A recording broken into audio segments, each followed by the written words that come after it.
Hi friends, good morning. तर इथे मी ना पराठे करत आहे. तर आता काही फ्रेश छान अशी मेथी मिळत नाही आणि ते खायला पण नाही पाहिजे पालेभाज्या. त्याच्यामुळे मी इथे काय केलं ना, जी कसुरी मेथी असते त्याचा यूज करत आहे. कसुरी मेथी, कोथिंबीर, थोडीशी हळद, तिखट, मीठ आणि ओवा असं सगळं टाकून याचा एक डो बनवून घेतलं आणि त्याला आता एका साईडला ठेवून देते. तर इथे तेच आता मी भिजवून घेत होती. आणि पराठ्यासाठी डोनं खूप असं पोळ्यांचं असते तसं नाही करावं लागत, थोडंसं कडकच ठेवावं लागते.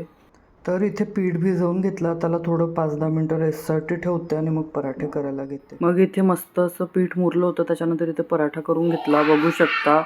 तर इकडे पराठा लाटून घेतला आहे आणि इकडे शेकणं पण चालू आहे, कारण गरमागरम खाण्यातच छान वाटते त्याच्यामुळे. तर आणि इथे नाही बाहेर गेले होते, त्यांनी ढोकळा पण आणला होता.